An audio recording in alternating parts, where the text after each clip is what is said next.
Hello मेरे प्यारे दोस्तों, कैसे हैं आप सभी। स्वागत है आप सभी का आपके गुरु चैनल एसपीजा चैनल पे। और मैं आज आप लोग को बताने वाला हूं मेरे प्यारे दोस्तों दो समरूप त्रिभुज के क्षेत्रफल का जो अनुपात होता है उसके बारे में। तो चलिए अब मेरे प्यारे दोस्तों मैंने आप लोग को बता दिया था जो दो समरूप त्रिभुज के क्षेत्रफल का अनुपात उनकी संगत भुजाओं के वर्ग के अनुपात के बराबर होता है, ये मैंने आप लोग को बता दिया था।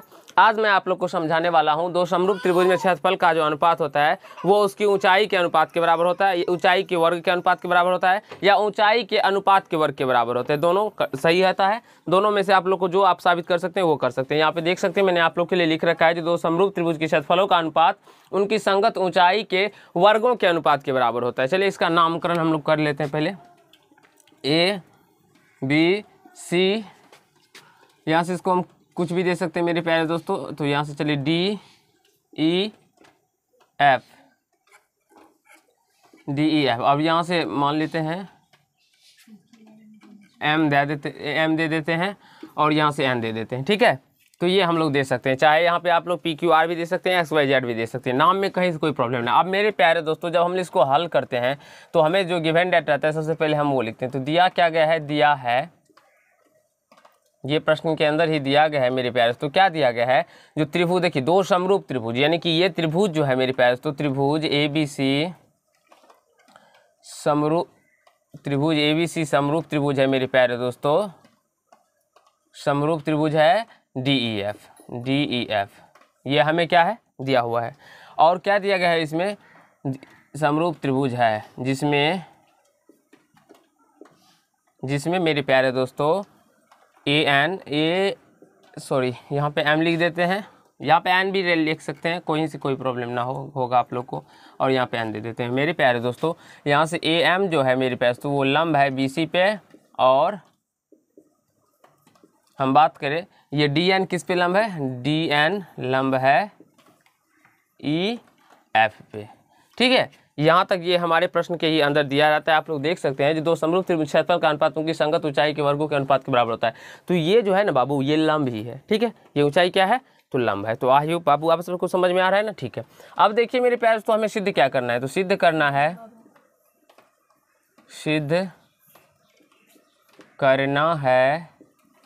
क्या सिद्ध करना है मेरे प्यारे दोस्तों, सिद्ध यही करना है जो त्रिभुज एरिया ऑफ ट्रायंगल त्रिभुज एबीसी का जो क्षेत्रफल होता है वह एरिया ऑफ ट्रायंगल त्रिभुज डीईएफ के क्षेत्रफल का अनुपात के बराबर होगा। उसमें क्या होगा, जिसमें कि हम लोग कह सकते हैं यहाँ से ए एम का बटे डी एन का जो होल स्क्वायर होगा इसके बराबर होगा। यानी एरिया ऑफ ट्रायंगल एबीसी और एरिया ऑफ ट्रायंगल डीईएफ का जो क्षेत्रफल का अनुपात होगा मेरे प्यारे दोस्तों वो उसकी ऊंचाई या शीर्षलंब, यहाँ पे ऊंचाई के बदले हम लोग शीर्षलंब भी लिख सकते हैं, शीर्षलंब के वर्ग के बराबर के अनुपात के बराबर। देखिए शीर्षलंब का अनुपात है ना इसके बराबर होता है। या आप लोग इसको ऐसे भी लिख सकते हैं, दिखाते हैं हम आप लोग को। यहाँ से दीजिएगा या ए एम का स्क्वायर, हम स्क्वायर को यानी कोष्ट को हटा देने पे ये दोनों पे स्क्वायर आ जाएगा। आ रहा है बाबू, समझ में आ रहा है ना।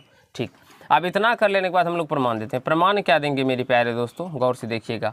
हम देख रहे हैं क्या मेरे प्यारे दोस्तों जी, ये त्रिभुज और इस दोनों त्रिभुज को हम लोग समरूप करते हैं। तो पहले समरूप करने के लिए लिखेंगे त्रिभुज ए बी एम और त्रिभुज किसमें डी ई एन में। मेरे प्यारे दोस्तों गौर से तरीका सीखने का प्रयास कीजिएगा। जब तक सीख नहीं पाइएगा आप लोग तब तक आप लोगों से नहीं बन पाएंगे। अब देखिए यहाँ से हम लोग क्या देखते हैं, जो ये कोण बी है और यहाँ से देखिए पहले हम इसको ऐसे लिख सकते हैं, कोण ए एम बी बराबर कोण डी एन ई कैसे हो गया, प्रत्येक 90, यानी कि ये क्या है तो प्रत्येक 90 डिग्री है मेरे प्यारे दोस्तों। ये भी कोण 90 डिग्री का एंगल है और ये कोण भी 90 डिग्री का एंगल है, तो दोनों बराबर होंगे ना, इसीलिए हमने बराबर कर दिया। अब यहाँ से हम देखते हैं तो कोण बी जितना होगा उतना ही कोण ई भी होगा। कैसे होगा वो मैं आप लोग को समझाता हूँ। देखिए कोण बी बराबर कोण ई कैसे होगा मेरे प्यारे दोस्तों, चूंकि त्रिभुज ए बी सी समरूप त्रिभुज डी ई एफ है ना बाबू। तो जब दो त्रिभुज समरूप होते हैं तो मैं आप लोग को समरूप त्रिभुज के बारे में बहुत ही अच्छी तरीके से बताया हूँ। ठीक है मेरे प्यारे दोस्तों, अगर आप लोग नहीं देखे ना तो जाइए प्लेलिस्ट के अंदर या वीडियो के डिस्क्रिप्शन में सारा वीडियो का लिंक दिया गया। आप लोग चैप्टर 6 से पूरा को लाइन बाय लाइन देखते चलिए, आपके सारे कंसेप्ट क्लियर हो जाएंगे। तो यदि दो त्रिभुज समरूप होते हैं तो उसके संगत कोण क्या होते हैं, बराबर होते हैं। यानी कि जितना कोण ए होगा उतना ही कोण डी होगा, जितना कोण बी होगा उतना ही कोण ई होगा, जितना कोण सी होगा उतना ही कोण एफ होगा। और उनकी भुजाएं एक ही अनुपात में होती है, यानी ए बी बटे डी ई का जो अनुपात होगा वही ए सी बटे डी एफ के अनुपात के बराबर होगा और बी सी बटे ई एफ के अनुपात के बराबर होगा। समझ में आ रहा है बाबू। अब आप बोलेंगे सर यहाँ पे हमने बी बराबर कोण ई ही क्यों लिया। अब मेरे प्यारे दोस्तों हम किस त्रिभुज का बात कर रहे हैं, ये त्रिभुज का बात कर रहे हैं ना, ये त्रिभुज का बात कर रहे हैं ना। तो इसमें दोनों में देखेंगे जो कौन सा कोण हमें उभयनिष्ठ है, यानी सॉरी उभयनिष्ठ है, यानी कि कौन सा कोण बराबर है, तो हम देखते हैं। ठीक है बाबू।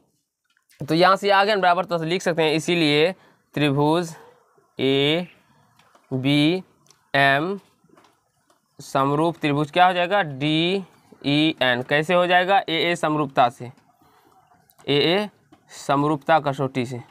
मेरे प्यारे दोस्तों ए समरूपता कसौटी क्या है, यदि किसी त्रिभुज के संगत कोण दूसरे त्रिभुज संगत कोण, यानी कि यदि किसी त्रिभुज की संगत कोण आपस में समान होते हैं, यानी कि दो संगत कोण, तो वो क्या होते हैं, त्रिभुज ए समरूपता से समरूप हो जाते हैं त्रिभुज। ठीक है।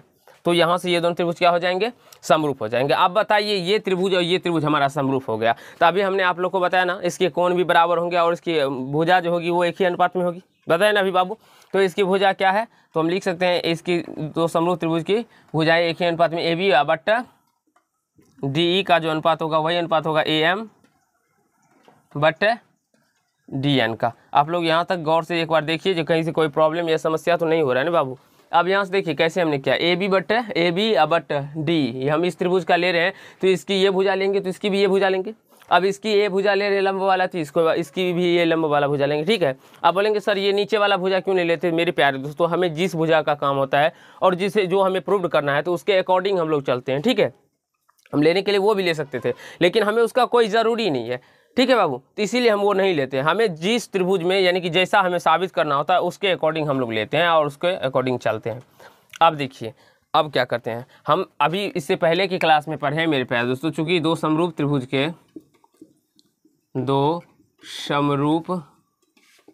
त्रिभुजों के